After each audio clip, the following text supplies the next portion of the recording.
Ooh. Hello, everybody. Happy Friday night.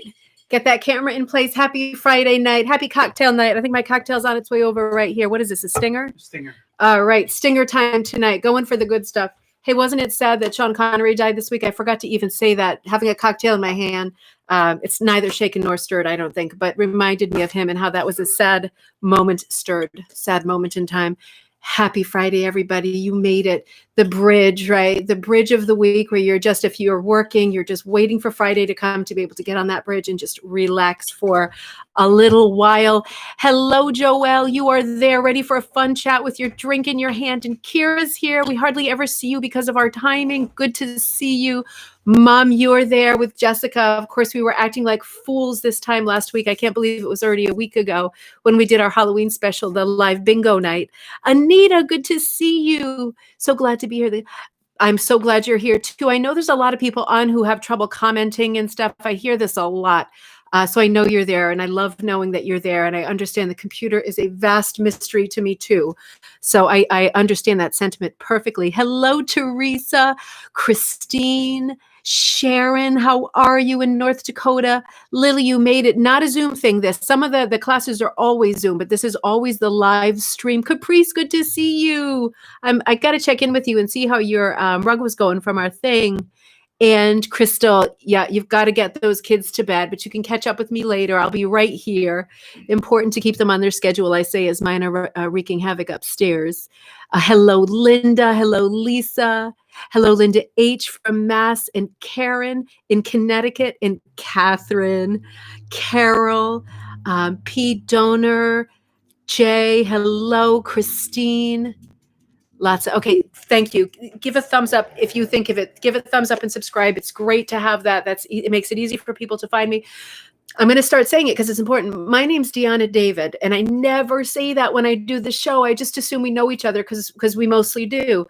But I have been getting messages saying, I watch you, but I don't know your name. So shame on me for not telling you. My name's Deanna, and the company's Ribbon Candy Hooking, and we are here 4 days a week and on Fridays in the evening for cocktail time.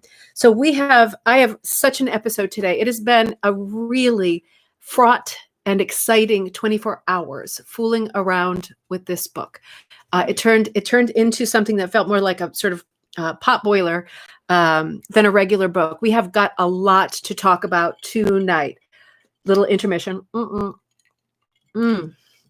Whoa, that is all booze.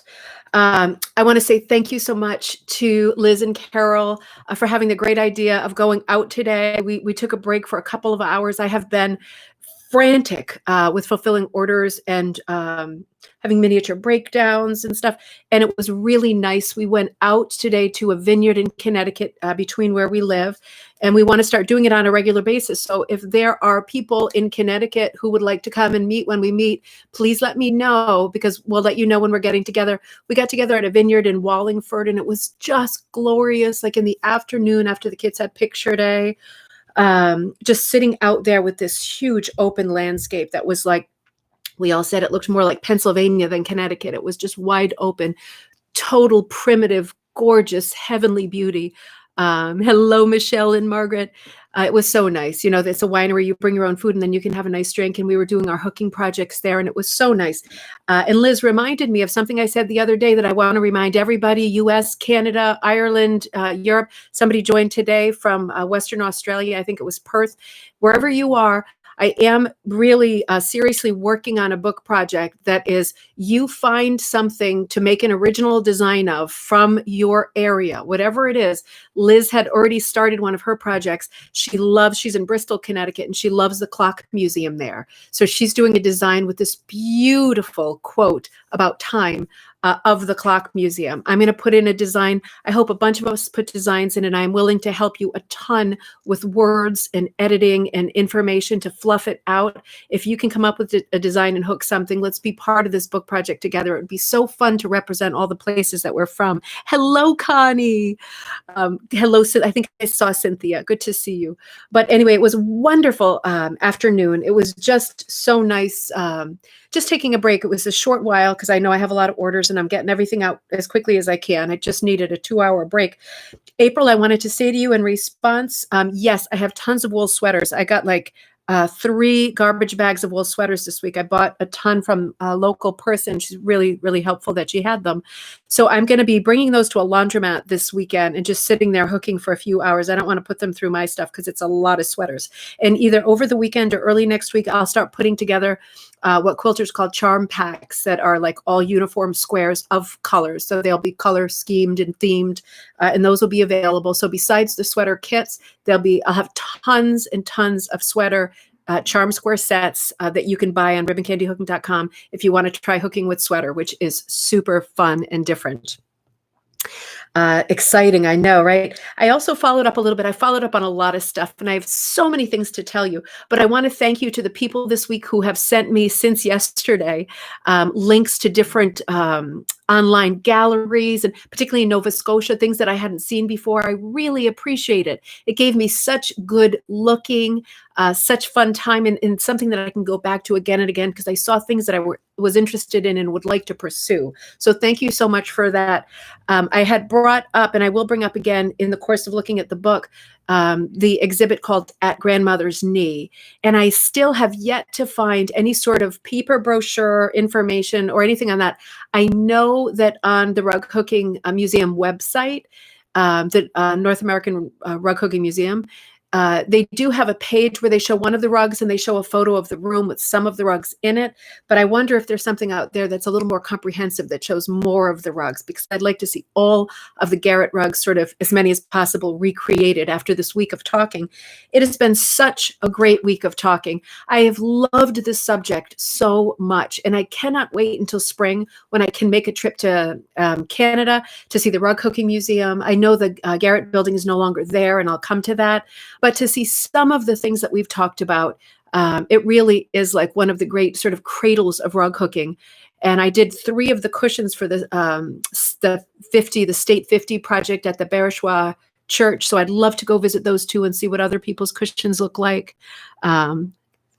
Hey, Deborah. Yeah, go back and see what you missed. We've had a week of Garrett and Bluenose talking, and today it is going to explode in climax and become really exciting. But before we look at the book, we're reviewing the book by Suzanne and Hugh Conrad, Conrod, called Rescued from Oblivion.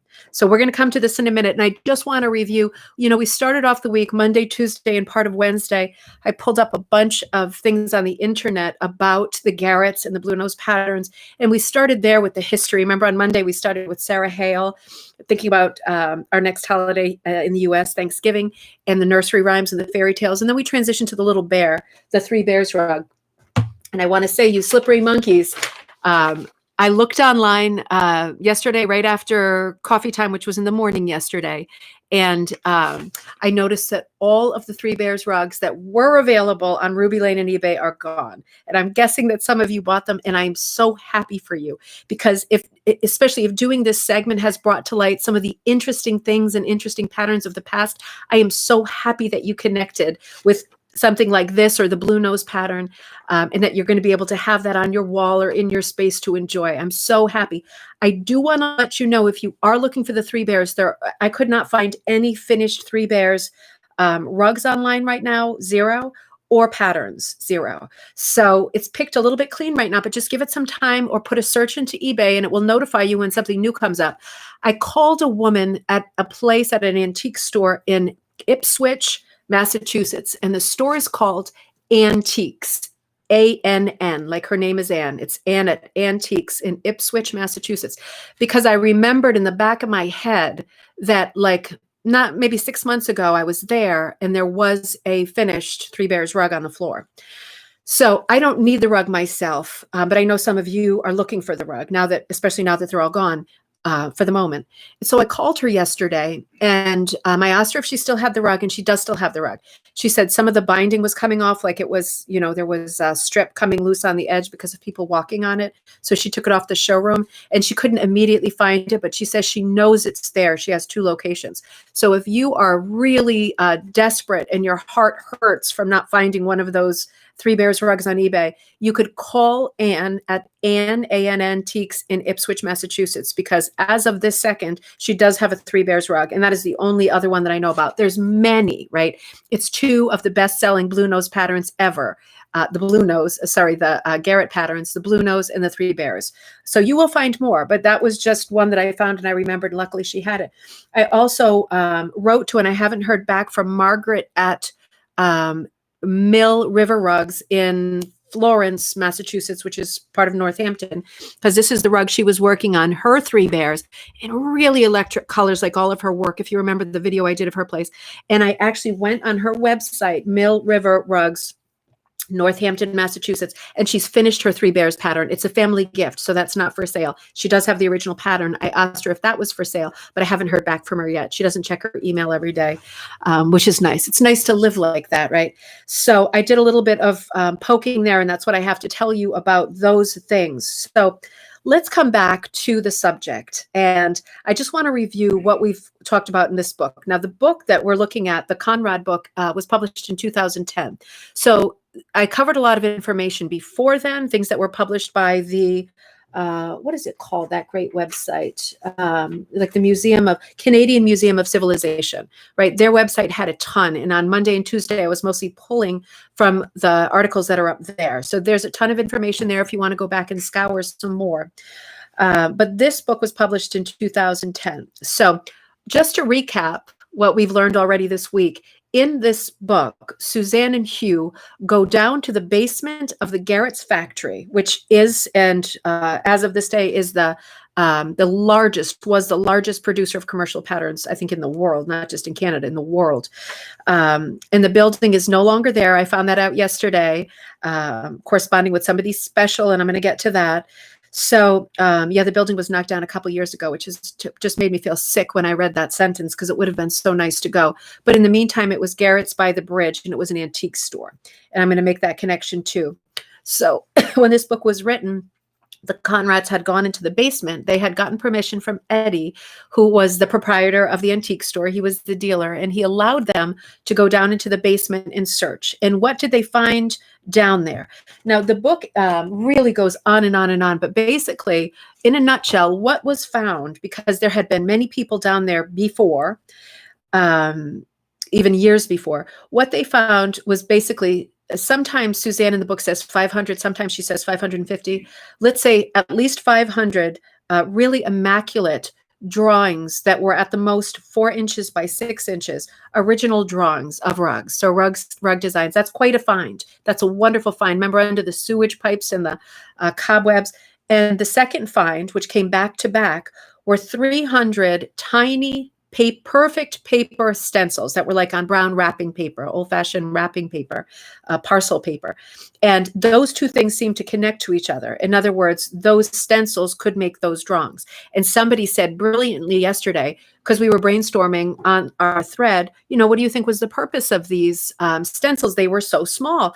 And in the book, Suzanne and Hugh will continue to refer to them as mystery stencils. I can add an ending to that too, because the mystery is solved.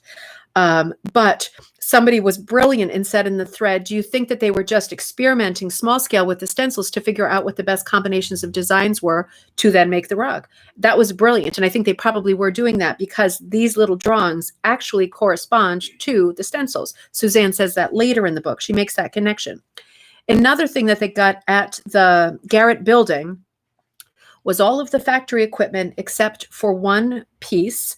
And it's not said what that exact piece was, that was purchased by the commercial entrepreneur. I'm going to come to that in a minute because that's going to be really important. Now, let's do that right now. So I'm going to take a drink because this has been a heavy one. I've been in a bit of a turmoil over how to handle this. I was like a detective the other day, and we were looking at this book together, and I had just started it. And it was like, I think Wednesday we were talking about sort of the facts and the history of the Garretts, Frank and John, the family, the patterns, the methods of production, the early years. And then I started reading this book. And now I have new information because I've been corresponding with someone directly who is in the family since last night, quite a bit.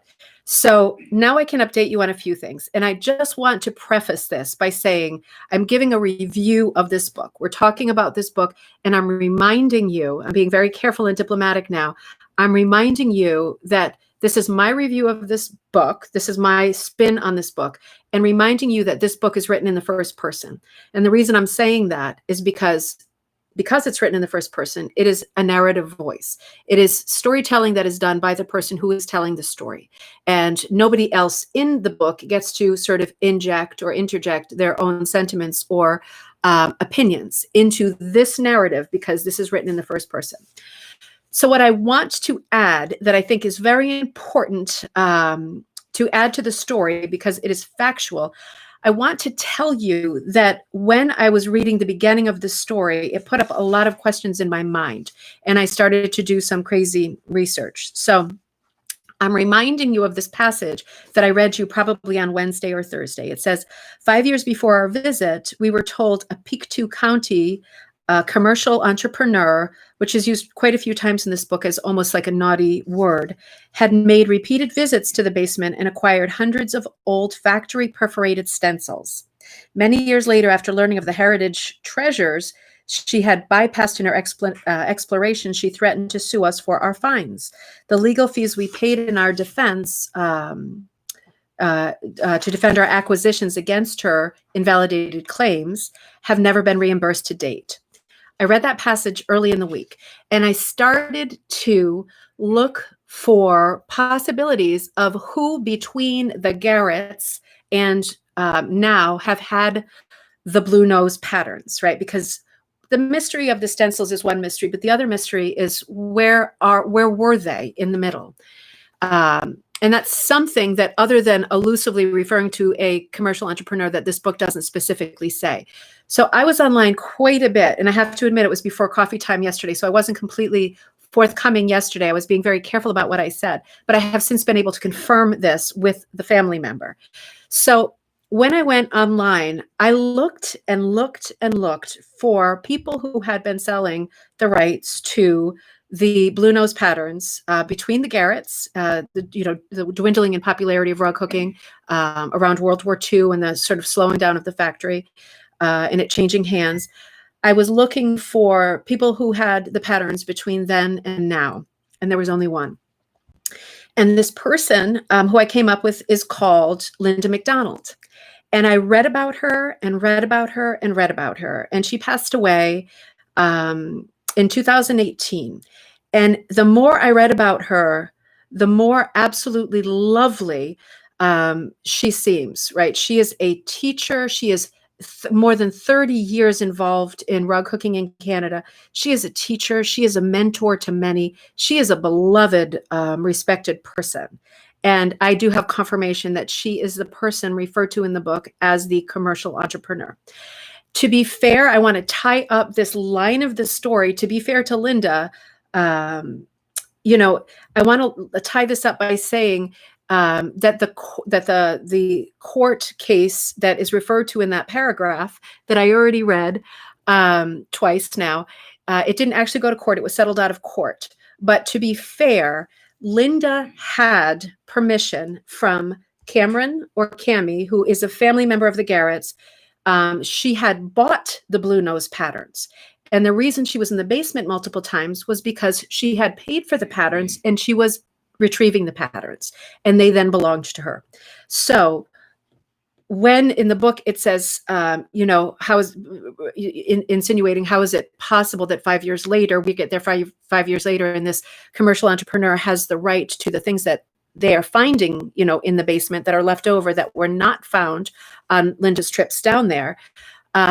The answer to that, or the follow through to that, without having an opinion or casting any kind of anything on anyone, the fact is that Linda had bought the patterns, and she had a right to go get the patterns, and she owned the patterns. She owned the Bluenose patterns. So for her to go after someone who later finds some of the patterns and wants to do something commercial with them, Linda does have the right to them. She does absolutely have the right to them. And there's no reason to reimburse anybody for any court fees, because Linda does have the upper hand legally with the situation, because she has the permission of the Garretts, and she owns the patterns. So I just wanted to say that, because as it's very sort of slanted, the first person storytelling in this book, and it's full of interesting facts. It's full of interesting everything.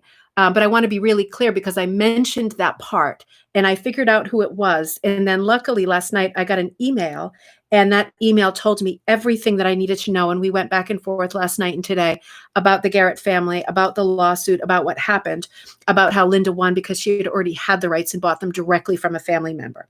So I'm going to follow up more on that in a minute.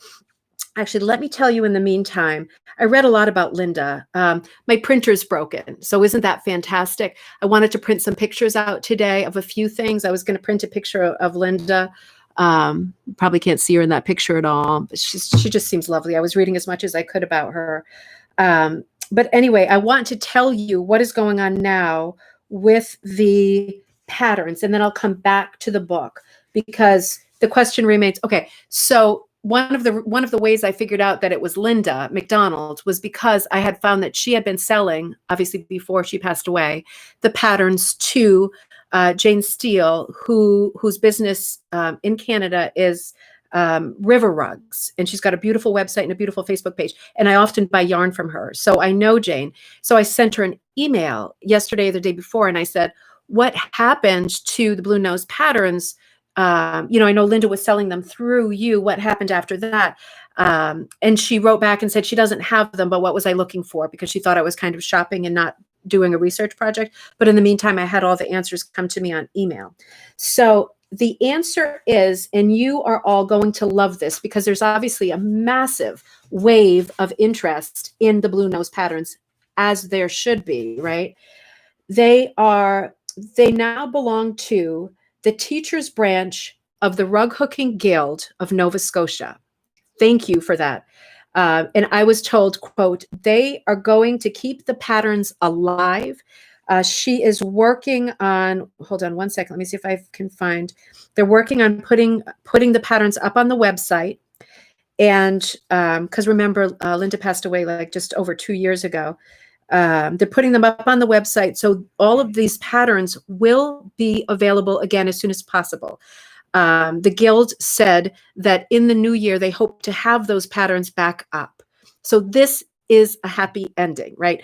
Everybody's going crazy looking for Bluenose, looking for the Three Bears. There's a lot of other patterns too, but those are the ones we've talked about the most because they're the like insanely best sellers. Those are all coming back to you. Those patterns are safe, and those patterns you will see. I will let you know. The guild, the teaching guild of the teachers branch of the Rug Hooking Guild of Nova Scotia will let you know. We will together certainly let you know on this channel when those patterns are available again. And it won't be long. You don't have long to wait. But the main thing is they are there, they are safe, and sooner rather than later, they can be yours again. So isn't that amazing? Honestly, isn't that amazing? I was so excited when I heard that because I was really worried about what had happened in the meantime to the patterns. So, and there's one other thing I want to add to the list of the things that the Conrads took out of the Garrett's building, right? In this book and on that trip. They also, not on this particular day, but they also were in touch with Claire Sutherland, who was John Garrett's. He's the son of Frank. She's his granddaughter. She's John's granddaughter. And she gave the scrapbooks. And remember, yesterday I was reading small passages from the letters.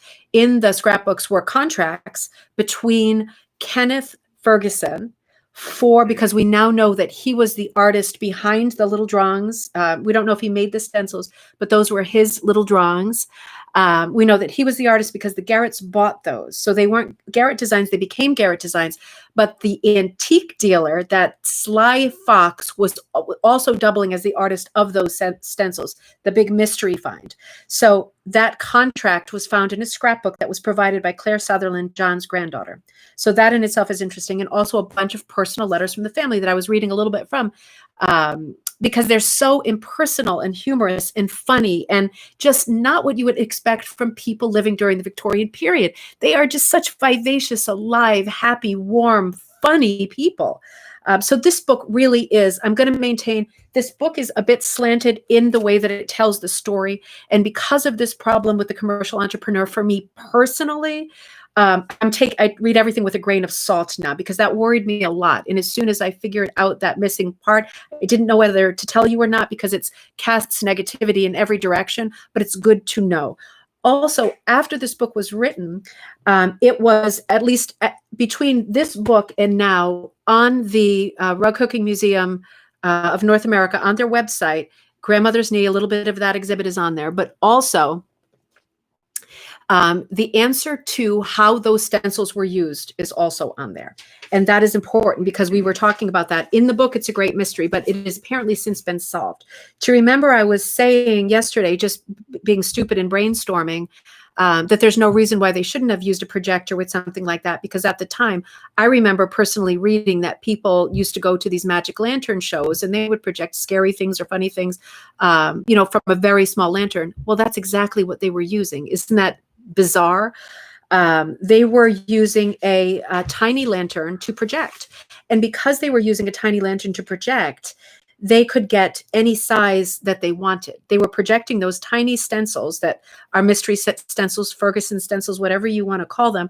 And they use this tiny kerosene lamp and they put the stencil, right? Isn't it, Teresa? Super fascinating. I was just dying while I was getting through the stuff. And then when I got those emails last night, I was like, I almost had to take my first sleeping pill in a long time because my head was just going crazy with excitement. It was like, I felt like I was on Remington Steel or something.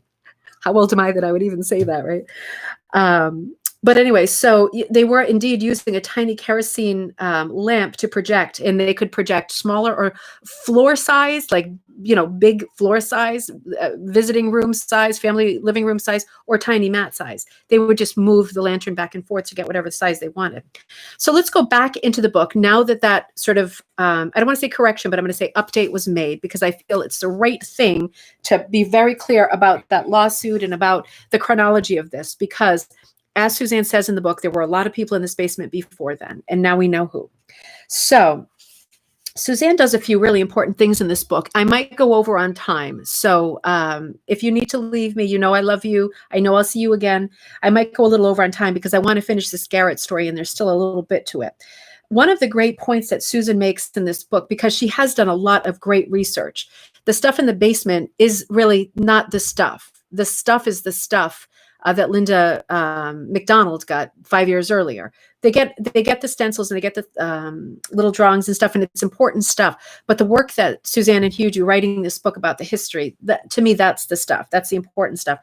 And she, in one of the middle chapters, goes into a thing about how the supposed fight between father and son, Frank and John Garrett, was a big thing and a real thing, and affected their business, affected the way they worked, affected the different kinds of patents they got, and why the patents didn't overlap.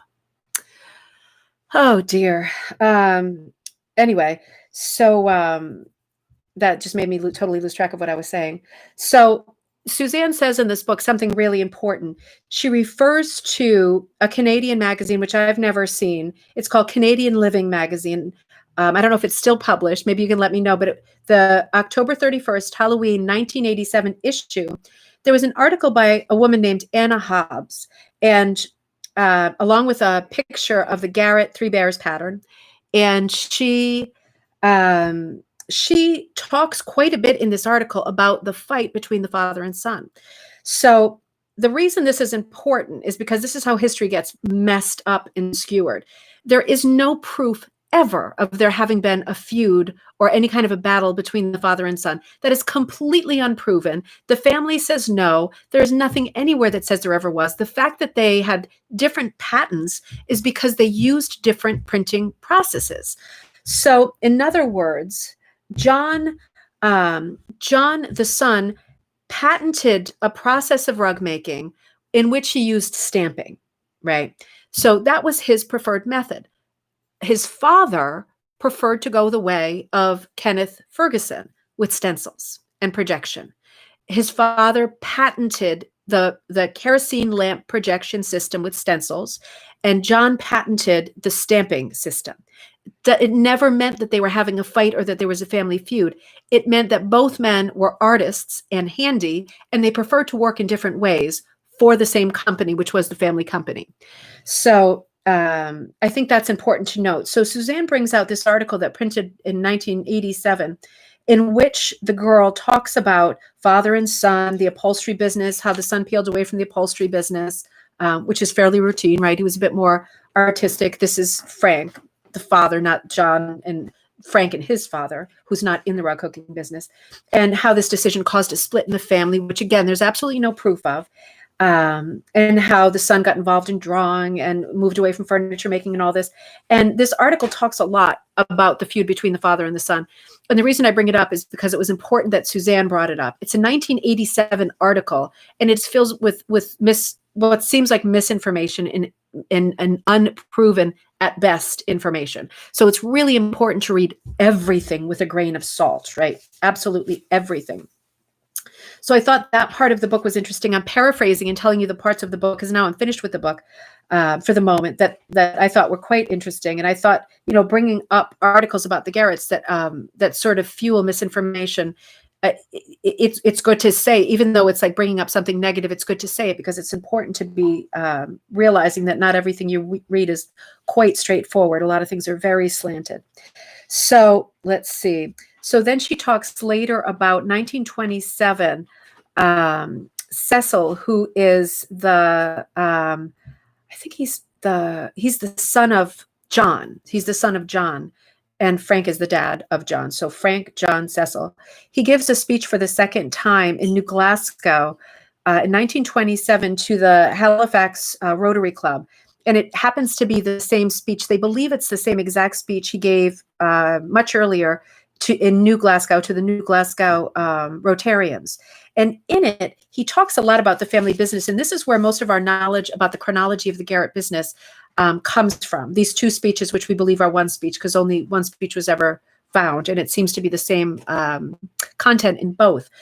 The only way that we know the years, dates, the chronology of the Garrett patterns, because there were so many, are number one from their catalogs, which there are lots of, and number two from documents like this, the stuff that came out of the scrapbook, stuff like speeches, things that were in the scrapbook, letters. That's how we can really date things, because without that, there's not a lot of information. There are a lot of holes in the chronology of these patterns. So she talks a lot, the son talks a lot in this speech, Cecil, to the Rotarians, and he talks about how his father's market was basically the world. He didn't just sell in Canada. He had a huge market in the United States. He had a huge market in India, in England, in New Zealand. I mean, in other parts of Europe. It was basically everywhere he was selling. It was vast. He says he supplies the English market, even sends his wares to New Zealand, and his goods are on sale in the United States. And then he describes the process that his father uses to stamp the matte bottoms. He calls them matte bottoms because, of course, they sell finished rugs too. And of course, the stamping method will be different than the son's method, which is the stencil, vice versa. So he also says that he carries an extensive mail order business in Canada, and that he has a mailing list in Canada. Again, this is 1920s, of 20,000 people or families. He pays the New Glasgow post office about $1,200 annually to send this catalog out. That's how many people in the 1920s he has subscribed to the catalog and buying stuff from the catalog. In addition to making rug bottoms, Mr. Garrett makes rug hooks, the tool, the ordinary old-fashioned kind, to the number of 25,000 annually. And he's also patented hand-hooking machines, which we talked about earlier this week, the ones that do like the Susan Burr, he patents a number of those, the most famous one being the Little Wonder, very rare now too. But there's a lot of information in this book about the son's speeches, about things that were found in the scrapbook, about family letters. That's why this book is worth reading, but again, a little bit slanted and grain of salt. So he also, he sums up his speech. He ends it by saying, from the launch in 1926, the Bluenose hooker has reached a level. Now the Bluenose hooker is the hook that comes after the Little Wonder. And that's the last hook of that style that they put out because it's considered perfect at that time. He says, by 1926, the Bluenose hooker had reached the sales level of 30,000 by 1930. A New York firm alone had ordered 700 dozen, that's a weird way to do numbers, in 1 year. So that is fairly extraordinary. We are talking about success on a grand scale. Yeah, I know, isn't it? It's so wonderful how things stay. And I think as rug hookers that we are particularly interested in history and heritage. I'm not just finding that out by getting to know you and seeing what you seem to want me to talk about and research and look into, but I just think by nature, we are folk artists, or we at least appreciate folk artists if we don't consider ourselves artists. We like a folk craft. We like the earliest North American folk craft. And for that reason, I think we have a built-in sort of sensibility or feeling that makes us want to reach out into the past and save things like the Bluenose pattern. Thank God the Guild is going to be putting these out again, because it's so sad to see even the smallest eclipse of an important pattern line just being unavailable for a few years. And it's so great that we are living in a time, whether you like eBay or not, or the internet or not, that you can get on there, find some of these old patterns, hook them or transfer them and hook them, whatever you want. Remember to save your archival copy. Do not throw away the original, please. But something else that this book is great for. Okay. One of the other things that this book is great for is at the end of the book, which is kind of counterintuitive, she starts giving a history of rug hooking. And it's quite interesting. In the middle of a chapter toward the end, she creates a subchapter that's called "An Art Like No Other Rises from the Dust." And it's there that she starts talking about the history of rug hooking from the beginning, from the very beginning. And then she segues into another part of this chapter that it's called "Fine Art Stage Has Arrived." And what she's talking about for the next quite a few pages is, in quote, the late, great Pearl McGowan.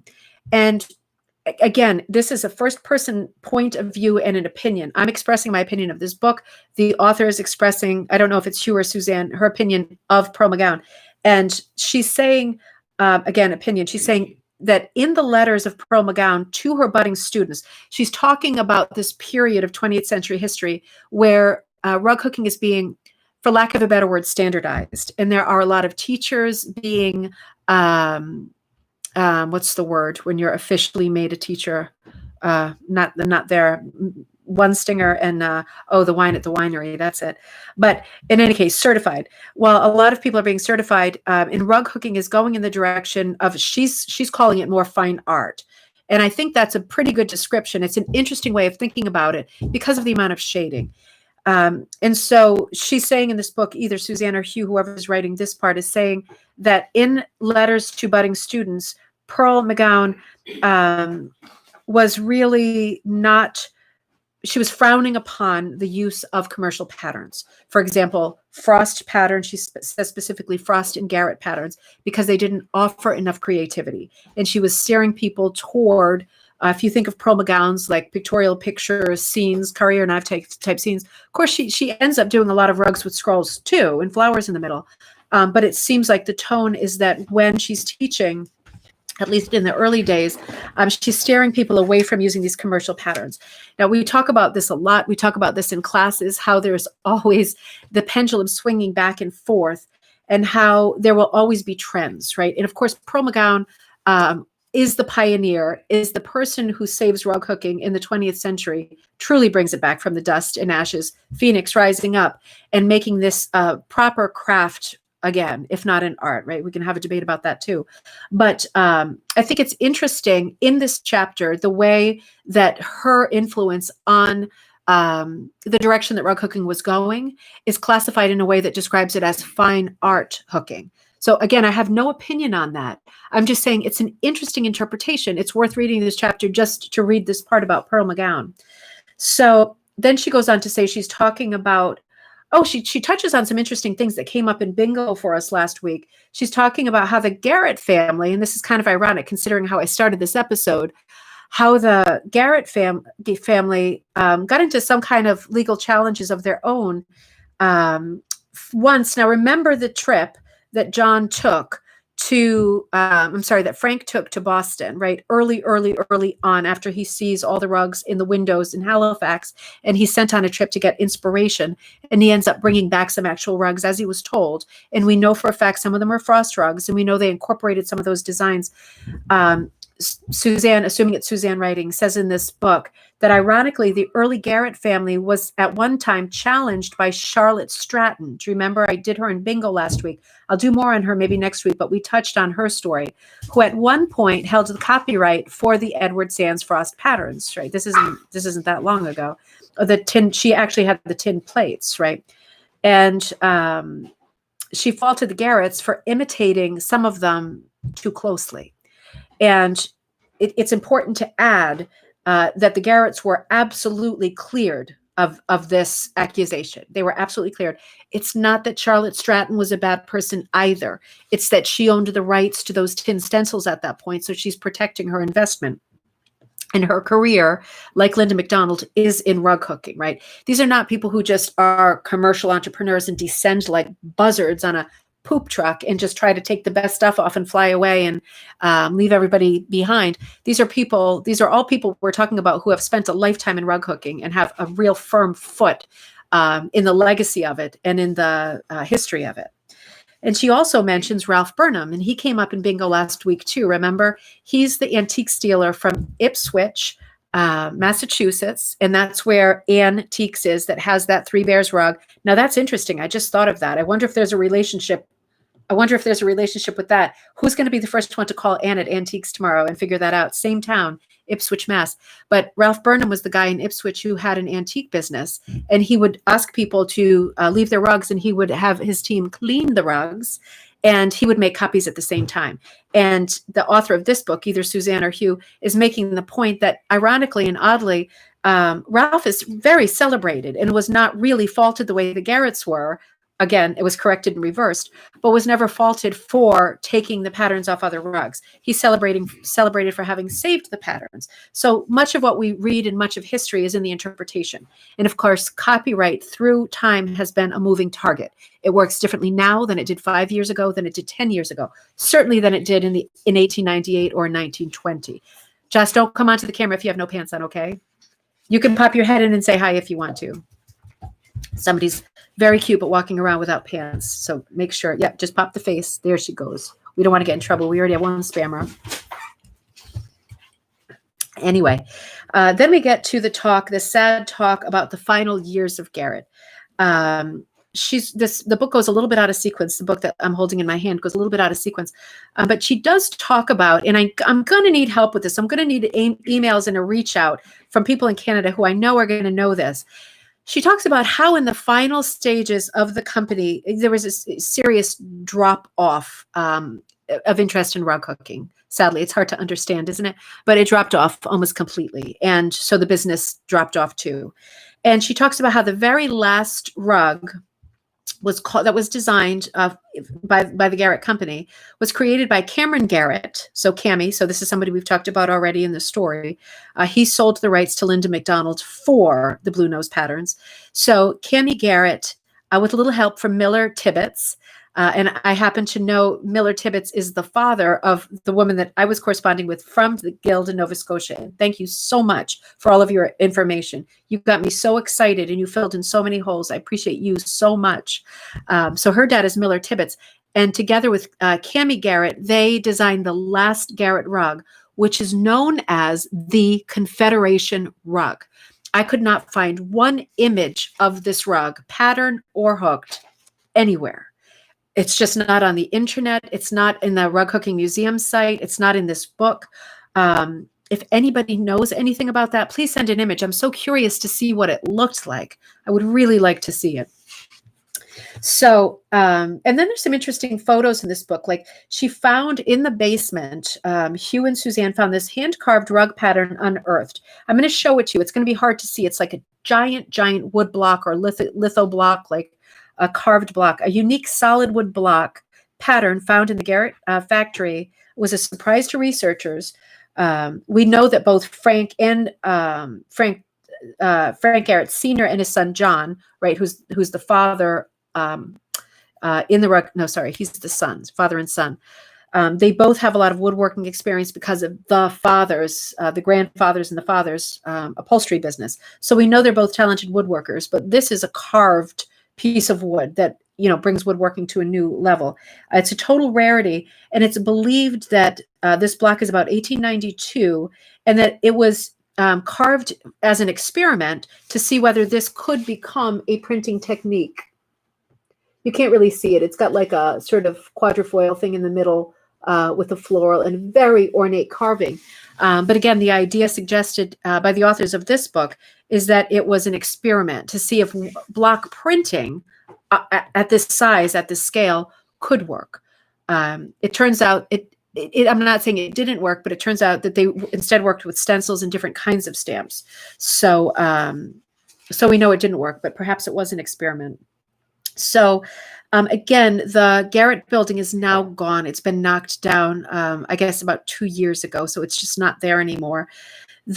After the rug hooking business, after rug hooking was sort of waning and the business was not doing well, it turned into more of an antique shop. So let me see if I can pull this up really quickly.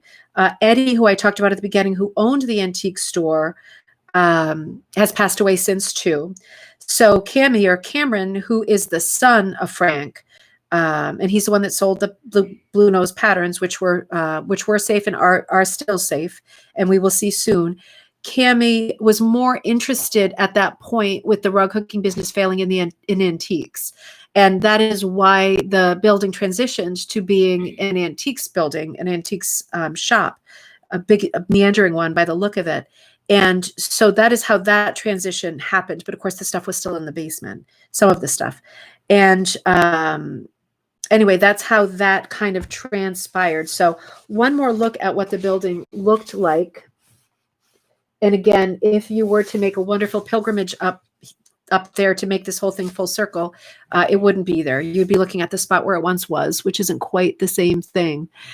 So, and then at the heading toward the end, she hits a chapter on Rockwell. Remember the other day I said Rockwell happened to be in the same class as John, the son of Frank, and how interesting that was. And I learned something new about Rockwell. I thought I knew everything there was to know about Rockwell. His museum, the Norman Rockwell Museum, is in Stockbridge, Massachusetts, in the Berkshires. It's one of my favorite places.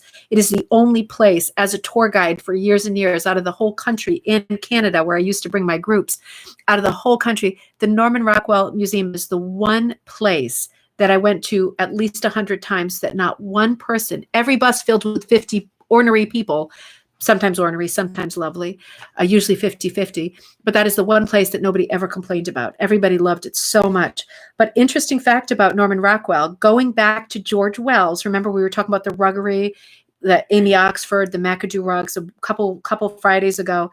Norman Rockwell went to the ruggery in Glen Cove, New York, at least once. And we know that in the 1950s, at least once in the 1950s and at least once in the 1960s, he purchased floral abstract rugs. One of them was 8x9, which was quite considerable. And it has now been remade and is in the Norman Rockwell Museum in Stockbridge. But isn't that interesting? It ties back to George Wells. Remember him standing there on the beach, that nice picture of him as a young man with the stick working out a rug design. And at the end of the book, see, this book is really is interesting.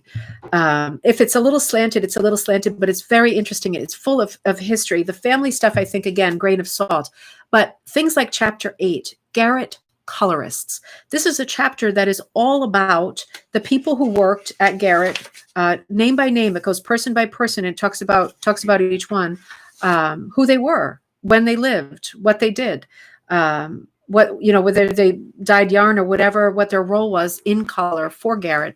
But it's really interesting. And there's a lot of history at the end. And then chapter 9 is called Torpedoed by Nazi U-boats. And it talks about how in the 1940s, the supply of burlap was a problem as a backing fabric. Because industrially getting it from Europe, the boats were not freely going back and forth anymore. They were often being torpedoed by German U-boats, and how the lack of the backing material signaled kind of the end of productivity for the Garrett factory. It starts to go downhill because the supplies are just not there anymore. But she talks a lot about the war and the effect that World War II had on the Garrett factory. And that brings us to the end of the book, where she talks about the museum. So the Conrads founded the North American Rug Hooking Museum. And again, Hugh Conrad passed away, but Suzanne is still on the board of directors. And a lot of the things that are in this book, if you end up getting this book, there's tons and tons and tons of pictures. Some of them I've showed you, most of them I haven't. But a lot of the things in this book are in the museum. And I think that's really, as soon as time allows and rules allow, when we can make trips again, that's going to be my first trip. I also want to say from my email correspondence, I found out that the great grandson of the Garretts, called John, is also still alive. So that is good to know. But yeah, I think, there's so much more to say. But dear, oh dear, we're getting some serious spam tonight. I guess it's Friday night, stinger night, right? I think this reading about the Garretts and reading this book, and there's been a lot of twists and turns for me with this whole commercial entrepreneur thing that kind of threw me for a loop. But I'm happy that I was able to figure it out and then have the confirmation of knowing that I was right, so that I could say it out loud and tell you the end of the story exactly the way that the story was, black and white. Because I think that's important. I feel like I did a tiny bit of investigative journalism here, which is just not my thing. But I'm happy. I'm so happy for those emails I got that I was able to tie up the story and not leave you in suspense about certain angles of it. I'm really happy the way that this all turned out. I was not planning on talking about the Garretts and Bluenose for an entire week, but man, I could talk about them for another month, I think. We'll transition to something else on Monday, but it has been a great chapter. And for the people who are in Canada who've been sending wonderful things, please continue to send wonderful things if you find more things, because it gives me more ideas of things to talk about. You can always send me ideas if there's something that you know about or you've heard about that you'd like me to spend some time researching, that we can all talk about on coffee time. I would love to do that, I love to see you all talking in the margin too. So great. It was a great cocktail time. It was a little bit long, but I don't have that giant gold lame thing on my head and all that scratchy stuff going on. I'm not dressed like a fool, and my mother's not next to me dressed up like a wolf. But I miss you. And Jessica, I hope you're having a good cocktail night too. Thank you all. Have a wonderful weekend. I'm still so, I'm so tired from all the discoveries about this Garrett book. It's like, it's been such a journey finding out about the family and the people, and being in touch with the family now and finding out who's still there. Even while the building is not, it's been kind of exhausting in a really cathartic, full circle way. So I hope it was a great week for you too. And I hope it's a great weekend. We are getting glorious weather in New England. I hope you are too. I hope you get out there and enjoy it now, because winter is fast approaching. So enjoy that beautiful weather. I'll say good night to everybody. Fascinating. Good. Thank you. I'm so glad you enjoyed it. Thank you so much. And I will see you on Monday. I don't know what I'll be talking about, but I might look at that Chetty Camp book if we're going to stay Canada. We'll see how it goes, but we'll have a great week next week. And in the meantime, happy weekend, everybody. Enjoy.